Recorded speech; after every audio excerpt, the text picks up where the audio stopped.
Hello friends and welcome back to my channel. I'm sharing the die set from the Spellbinders Merry Everything Christmas kit.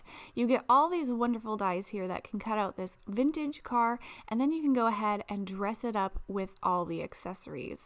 So I've cut my car out of some red cardstock, and this cardstock was included in the kit. So I wanted my car to be red. I cut it out of the red, and I'm just poking out some of those little pieces that didn't fall out on their own. Now you can go ahead and dress up this little car. There's also a handy little information sheet in your kit, so it shows you the die cuts and kind of how to assemble them. Also gives you an idea for a cute little card you can make. You can see here I'm starting to assemble my car, and here it is, all cut out and glued together. I used some of that silver metal paper from the kit for the bumpers, and I got on all the pieces, and it's so cute. I love it. So we're going to go ahead and ink blend a background for our little car. Now I cut some paper down to be able to layer on top of an A10 size card. Now an A10 size card is typically 4 inches wide by 9 inches long. So it's a pretty long card, and I wanted that because I'm going to make a scene and a slider piece for this card to kind of make our car go. I thought when I saw this car, it had to move, so I'm making a cute little slider card today. Now I'm going to go ahead and ink blend sort of a wintry night sky, so I'm using my Broken China distressed ink, and I'm just carefully inking that on. I'm actually leaving quite a bit of area that I am not adding ink to. I wanted it to kind of look like a glowing area. My initial thought was I would try to make it look like a big full moon, and I don't think that came across in the final card, but I do think it looks really nice. It puts an emphasis on the grouping of die cuts and things that I'm going to put on that side. So I still like the way it turned out. It just maybe didn't give a full moon effect that I was going for. But it is kind of fun to play around with your inks and maybe get some light and dark colors on your background. So I'm just going to go ahead with my lightest blue here and keep blending it out. You can see that I do have some marks from my foam blender. I'm just going to keep blending it out, and those will sort of disappear, and I'm also going to put different pieces on top of that, so I wasn't too worried about that showing. But to get a nice smooth blend, you do kind of have to work at it for a while. You don't just go over it with one layer of color. You want to keep going back over it, building those layers, and just kind of keep working it into your paper. One thing I have noticed is the darker colors kind of are a little juicier, at least with my ink pad. So once I start blending on the darker colors, I feel like I get more coverage. Also, once you get your paper saturated with enough ink, that ink is going to start moving a lot easier. So just keep working at it, just keep adding your ink over your background. So I'm coming back in now with chipped Sapphire. This is a darker blue, and I'm going to go ahead and start adding this where I want my background to be even darker. So over here on the right side of my card, it's going to be really dark, and then I'm going to add some more darkness around that sort of glowing area. Now I did come back in at the end and added a little bit of black soot to the top corners, and I think that added a little bit more contrast and darkness, and I really liked that too. So it's really just kind of what you're going for. Just keep layering on the different colors, blending it all together to get a nice smooth blend. After I go ahead and blend this all out, you're gonna see I'm gonna add some shimmery snow specks or stars, whatever you want to call them, to the background. I'm going to splatter some of that on.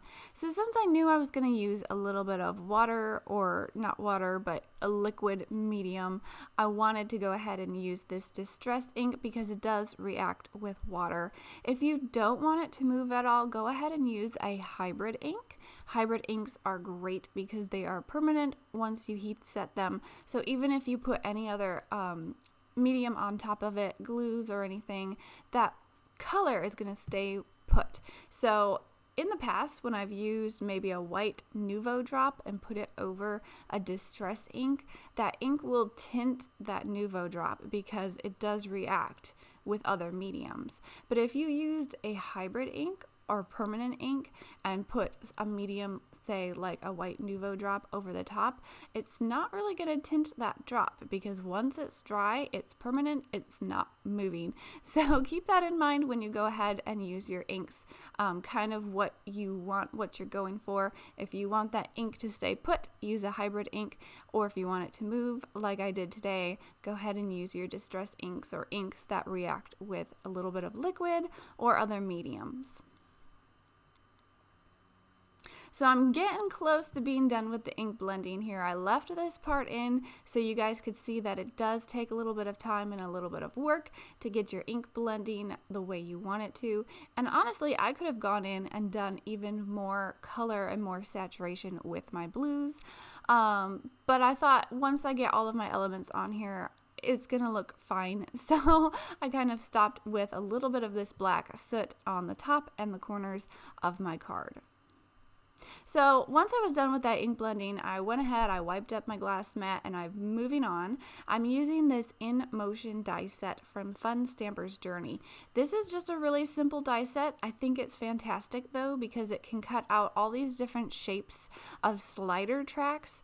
And if you've done a slider track on your own, like I have with a ruler and a craft knife, it's a little tedious. And so these dies just make it so easy to cut your little slider track out of your card. So I used one of the long pieces here. I cut it out of the middle portion of the bottom of my card where I want my card to kind of slide back and forth.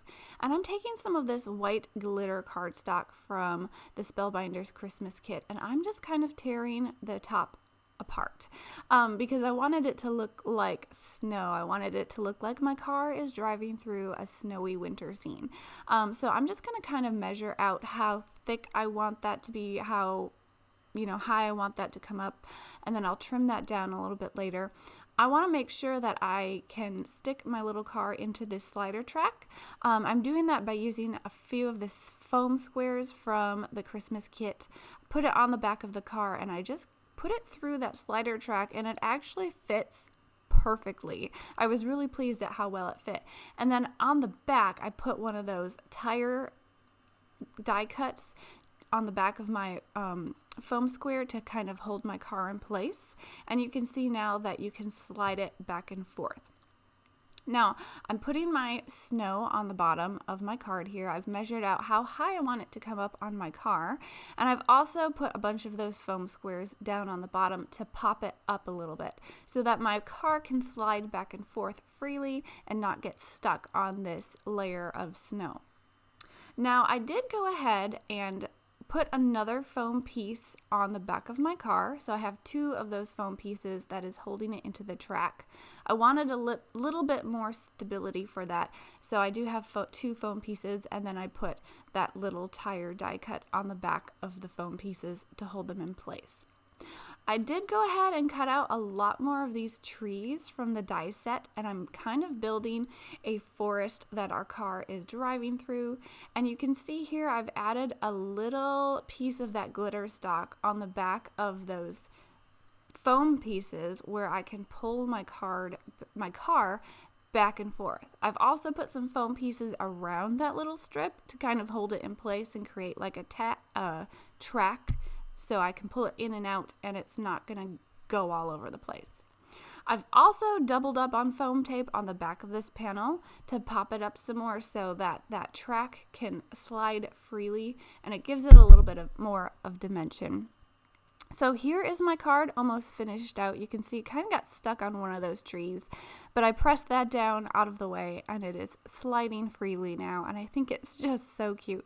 I love that little piece that you can pull in and out and make your car slide. So I'm just going to trim that piece down a little bit. I'm snipping it off. I'm going to snip the end to make sort of a banner shape so it looks a little bit more festive. And that's mostly the card. I did go ahead and add some splatters with some Fun Stampers Journey Sparkle Silk that added the stars and the snow to the background. And I used one of the stickers from the Merry Everything kit for the sentiment. So you'll see here in the pictures the finished card. I think it's so cute. I love this die set and I hope you do too. Check the links below for any other information. Otherwise, hit the likes up. Thanks for coming by and I'll see you guys next time. Have a great day. Bye.